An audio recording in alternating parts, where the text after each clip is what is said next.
The slap echoed through the silent jewelry store. My cheek stung, but nothing compared to the pain of being dragged out like a criminal while everyone watched and laughed. They threw me onto the cold sidewalk, my simple gown torn at the sleeve.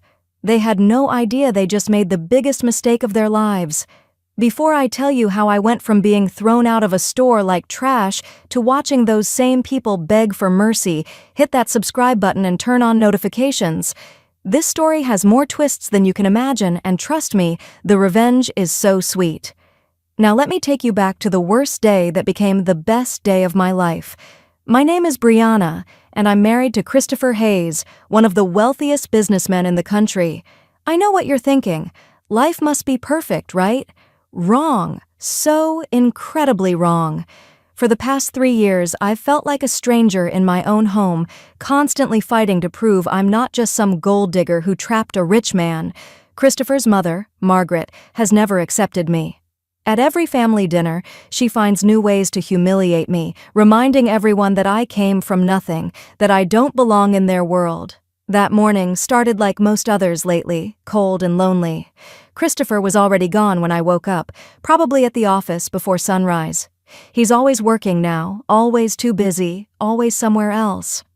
I sat at the edge of our enormous bed in our enormous house, feeling smaller than ever.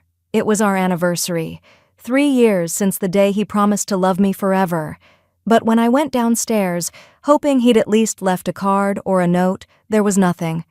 He'd forgotten. Or maybe he just didn't care anymore.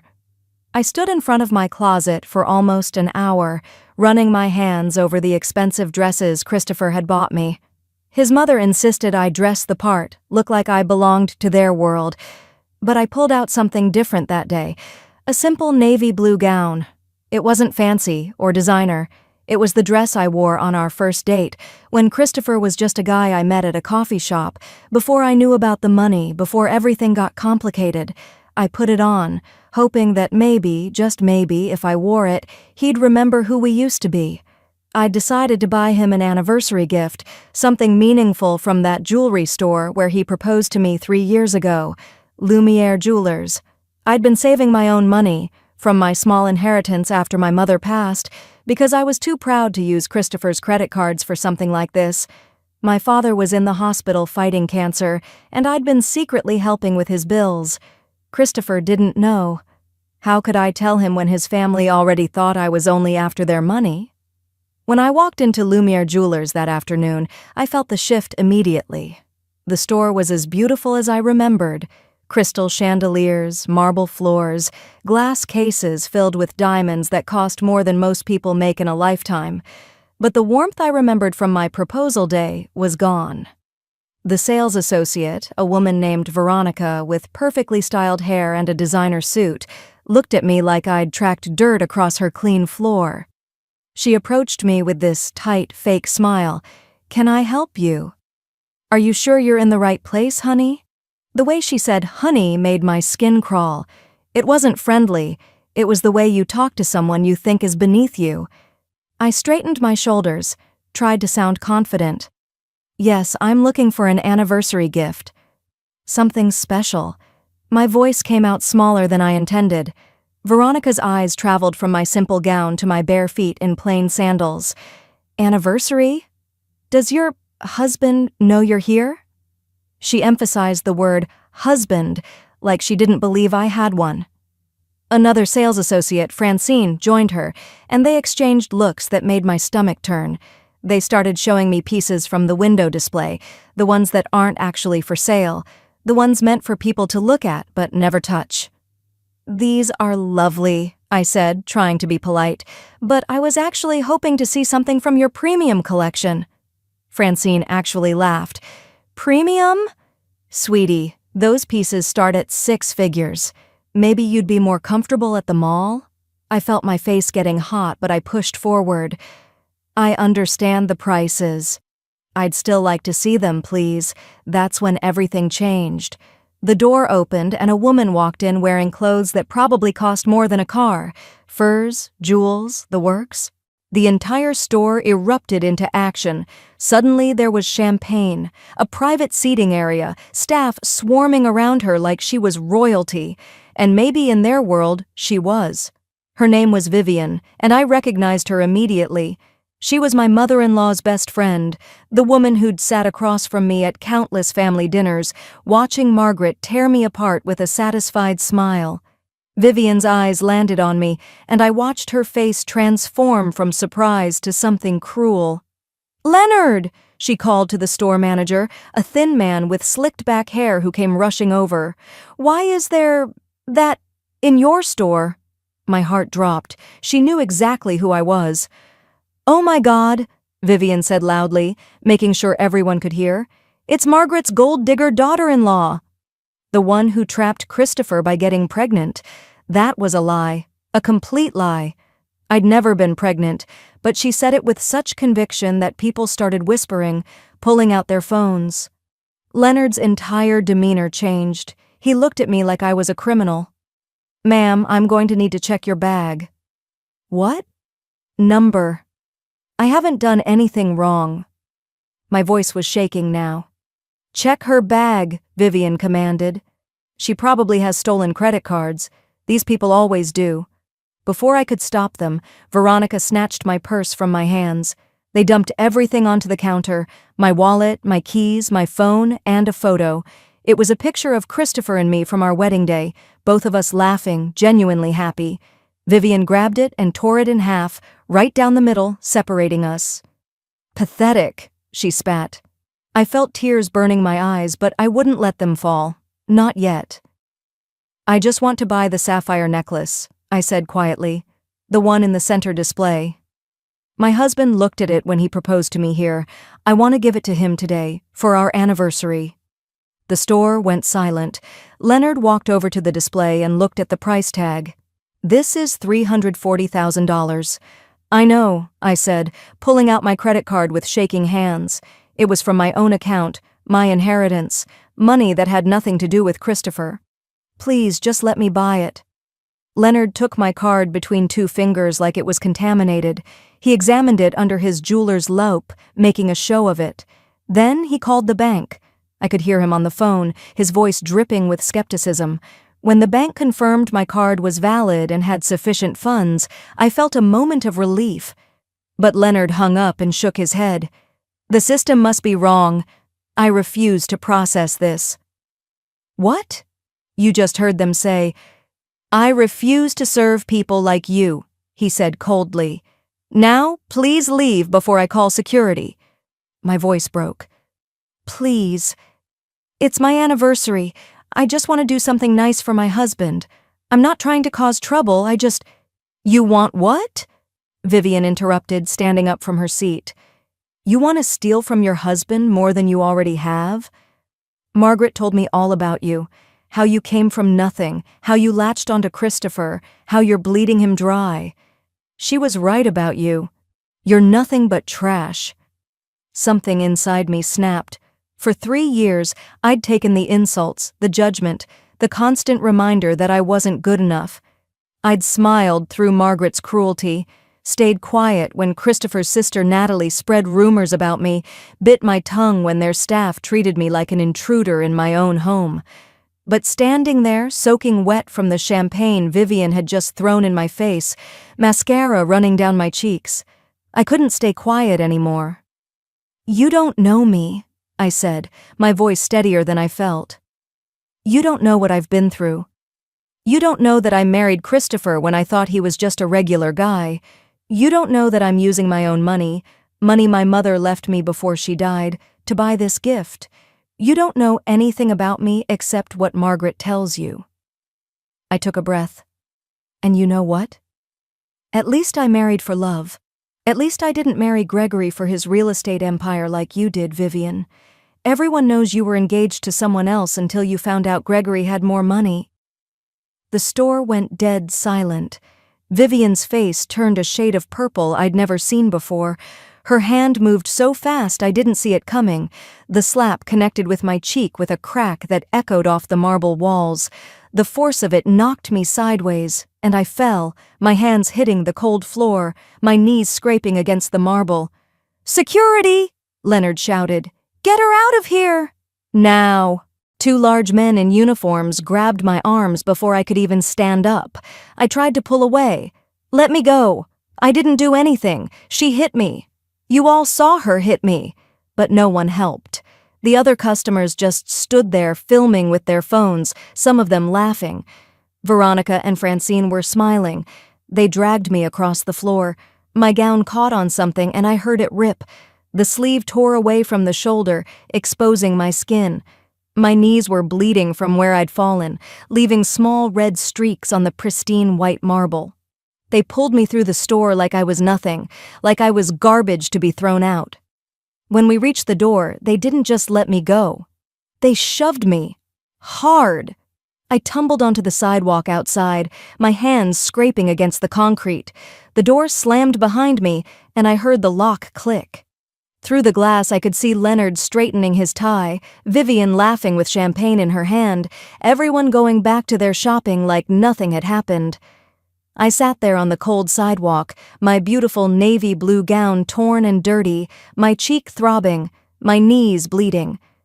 People walked past me, some stopping to take pictures. I heard whispers. "Is she drunk? Probably homeless." No one asked if I needed help. No one offered to call anyone. I was just another piece of trash on the street.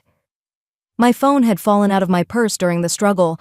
I picked it up with shaking hands, staring at Christopher's name in my contacts. Should I call him? He'd been so distant lately. What if he didn't answer? What if he did answer and didn't care? What if Margaret had already poisoned him completely against me? Part of me wanted to just go home, pack my things, and disappear. Let them all believe what they wanted to believe about me. But then I thought about my father in his hospital bed. I thought about how he'd always told me to stand up for myself, to never let anyone make me feel small. I thought about the girl I used to be, before the mansions and the judgment, when I was just Brianna who worked 2 jobs and dreamed of making a difference in the world. That girl wouldn't give up. That girl would fight. I pressed call. Christopher answered on the second ring, but his voice was cold. "What is it, Brianna?" "I'm in a meeting." I tried to speak, but all that came out was a sob. 3 years of pain, loneliness, and humiliation poured out of me in that moment. His tone changed instantly. "Brianna? What's wrong? Are you hurt? Where are you?" "Lumiere Jewelers," I managed to whisper. I just wanted to." "Stay exactly where you are." His voice was sharp, commanding. "Don't move." "I'm coming." The line went dead.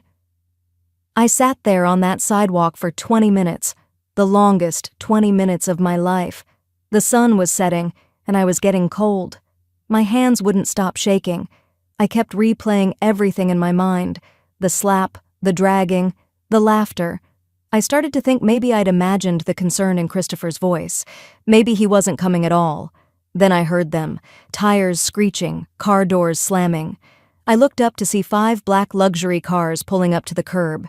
Christopher emerged from the first one, and behind him was his lawyer Benjamin, his assistant Sophie, 3 security personnel, and then, my heart stopped, Margaret. His mother was here. This was it. She was going to side with Vivian, going to tell Christopher I deserved what happened, going to finally convince him to divorce me. But Christopher wasn't looking at his mother. He was running toward me. When he reached me, I saw his face, really saw it, and what I saw there wasn't anger at me. It was fury. Pure, terrifying fury. His hands were shaking as he touched my face, his fingers gentle on my bruised cheek. "Who did this to you?" Before I could answer, he scooped me up in his arms like I weighed nothing. He carried me toward the store, and I could feel his heart pounding against my side. Leonard must have seen us coming because when Christopher kicked the door open, actually kicked it open, the manager's face went completely white. "Mr. Hayes," Leonard stammered, "we didn't know she was—" "Didn't know?" Christopher's voice was terrifyingly quiet. "She's wearing her wedding ring. A ring everyone in this city knows because our wedding was in every newspaper. You didn't know, or you didn't care." Veronica dropped a jewelry box. It hit the floor and shattered, diamonds scattering across the marble. Vivian tried to slip toward the back exit, but then Margaret spoke for the first time. "Vivian, stay." Everyone turned. I'd never heard Margaret use that tone before, cold and commanding. Vivian froze. "Vivian," Margaret continued, walking forward slowly. "You called me 30 minutes ago. You were laughing, bragging about what you'd done, about how you put that little gold digger in her place, about how you slapped her and watched her get thrown out like trash. Margaret," Vivian's voice was desperate, "I did it for you. You hate her. You've always said—" "I know what I've said." Margaret stopped a few feet from me. "I've said terrible things about Brianna. I've made her life hell for 3 years. I judged her from the moment Christopher brought her home because she wasn't from our world, because she didn't grow up with money, because I thought she was after our fortune." She turned to look at me then, really look at me, and I saw something in her eyes I'd never seen before, regret. "I was testing you," she said softly. "Every cruel comment, every humiliation. I wanted to see if you'd break, if you'd run away, if you'd prove me right that you were only here for the money. But you never asked Christopher for anything, did you? You never spent his money frivolously. You worked quietly, helped charities, took care of that father of yours with your own savings." Tears were streaming down my face now. "You knew about my father?" "I know everything that happens in my family, even if I haven't acted like you're part of it." Margaret's voice cracked slightly. "I was wrong about you, Brianna. And I'm sorry." The store was completely silent. Christopher pulled me closer to his chest. Then Benjamin stepped forward, handing Christopher a thick folder. My husband set me down gently on one of the plush chairs, the ones they'd never offered me, and opened the folder. "Leonard," Christopher said, his voice deadly calm, "do you know who owns this building?" Leonard's voice was barely a whisper. "The Hayes Property Group. That's my company. And do you know who owns Lumiere Jewelers, all 47 stores worldwide?" He spread the documents across the counter. I could see them even from where I sat. Acquisition papers, ownership contracts, all dated 6 months ago. "As of 6 months ago, I own 75% of this entire chain, which makes me your boss. And you know what you just did? You assaulted, defamed, and physically threw out your owner's wife." Leonard collapsed into a chair. Veronica started crying. Vivian's champagne glass slipped from her hand and shattered on the floor, but no one moved to clean it up. "You're fired," Christopher said to Leonard. "Security will escort you out. You'll never work in luxury retail again. Benjamin will make sure of that." "Please," Leonard was begging now. "I have a family. I'll lose my house. I'll lose everything." "You should have thought about that," Christopher replied coldly, "before you watched someone slap my wife and did nothing, before you dragged her across the floor like an animal, before you threw her onto the street and locked the door." Veronica and Francine were fired on the spot. Benjamin was already on his phone, making calls. "They'll be blacklisted from every major retailer in the country by morning," he said matter-of-factly. Then Christopher turned to Vivian. She was backing away slowly, her face pale, but there was nowhere to go. Sophie had moved to block the exit. "Now you," Christopher said, "you put your hands on my wife. You humiliated her. You spread lies about her." "Christopher, please," Vivian's voice was shaking. "Margaret and I are friends. We've known each other for 20 years. "We're friends," Margaret interrupted. Past tense. "What you did today was unforgivable, Vivian. I may have been cruel to Brianna, but I never laid a hand on her. You crossed a line." Christopher pulled out his phone. "Your husband Gregory is in real estate, correct? And his company currently owes my bank $12 million with the loan coming due in 6 months.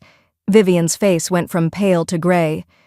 "Christopher, don't—" "That loan is being called in, immediately. Full payment required in 30 days, or we seize your assets, all of them." "That will bankrupt us," Vivian was screaming now. "We'll lose our house, our cars, everything. You can't do this." "I can, and I am. You'll know exactly how you made my wife feel today. Powerless, humiliated, broken." Vivian fell to her knees, sobbing. "I'm sorry. I'm so sorry. Please, I'll do anything." The store was filled with the sound of her crying. Part of me, the part that had been hurt and humiliated, wanted to watch her suffer. But another part, the part that my father had raised to be better than the people who hurt me, felt something different. Christopher turned to me. "What do you want me to do, Brianna?" "They're your decision." Everyone held their breath. The other customers who'd stood by and filmed, the staff who'd laughed, Vivian on the floor, Leonard trembling in his chair, they were all waiting to see what I'd do. I stood up slowly, my legs shaky. I walked over to where Veronica and Francine stood crying. "You two were just following orders," I said quietly. "You don't deserve to have your entire careers destroyed. You're not fired." They looked up at me in shock. "Thank you," Veronica whispered. "Thank you so much." I turned to Leonard. "But you created a culture where treating people like this was acceptable, where judging someone by their clothes was policy, where cruelty was rewarded. You don't get mercy." Then I looked at Vivian, still on her knees. "You spread lies about me. You made my life hell at every family gathering. Today, you threw champagne in my face, you slapped me hard enough to knock me down, and you laughed while I was dragged out of here bleeding. So yes, you'll learn what it's like to lose everything. Maybe then you'll understand what you've put me through." Christopher nodded slowly, respecting my decision. "Benjamin, make it happen." 1 week later, the transformation was complete. Leonard was working as a regular salesperson at a small shop across town, making minimum wage. The videos of the incident had gone viral and no luxury retailer would touch him. Vivian and Gregory lost their mansion. The bank foreclosed, seized their assets, and they moved into a modest apartment in a part of town Vivian had probably never even driven through before. Her entire social circle abandoned her. The videos showed everything: her throwing champagne, the slap, her laughing as I was dragged out. She became a pariah overnight. Lumiere Jewelers reopened under new management. I promoted Jessica, a young sales associate who'd always been kind to everyone, even before she knew who I was. The first thing we did was create a new policy, displayed prominently at every entrance. Every customer deserves respect, regardless of appearance, background, or perceived status. We started donating 10% of all profits to organizations that help struggling families, people like the ones Leonard had turned away. But the biggest change wasn't in the store. It was in my family. Margaret and I went shopping together the week after the incident. She apologized properly, with tears in her eyes, and told me stories about Christopher as a boy, stories that made me fall in love with him all over again. We started having lunch together, just the two of us, building the relationship I'd always hoped we'd have. Christopher. My Christopher came back to me. The distant, cold man who'd forgotten our anniversary disappeared. He quit working late nights. He started coming home for dinner. He held me while I cried about everything I'd been holding in for 3 years, and when I finally told him about my father's medical bills, about the money I'd been secretly spending from my inheritance, he broke down. "You should have told me," he said. "I would have helped. I would have paid for everything."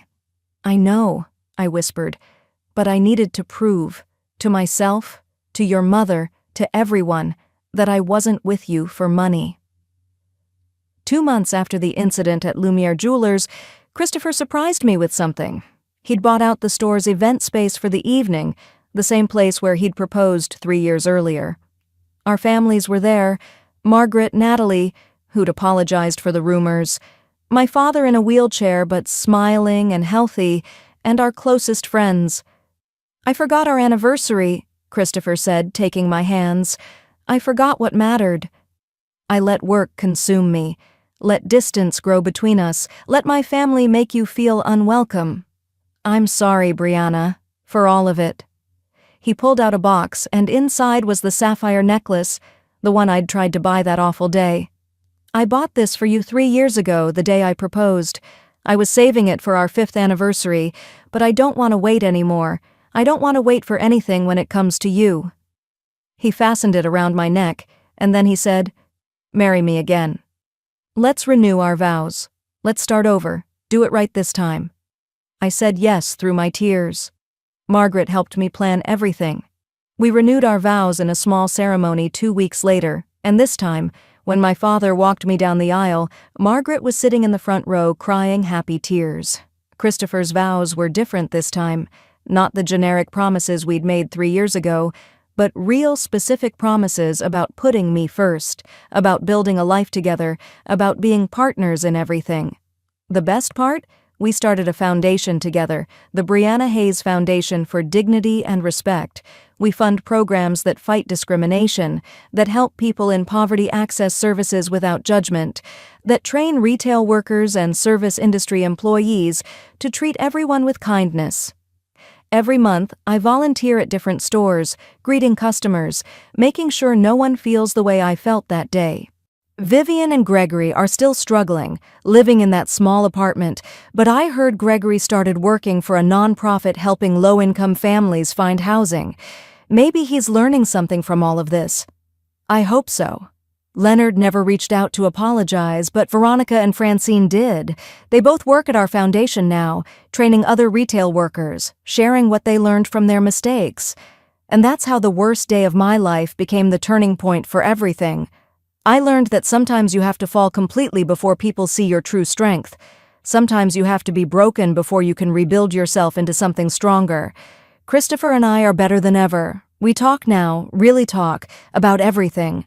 Margaret became the mother-in-law I always needed. My father got to see me truly happy before he passed away peacefully 6 months later. And those people who humiliated me? They learned that cruelty always has a price. If this story moved you, absolutely crush that like button.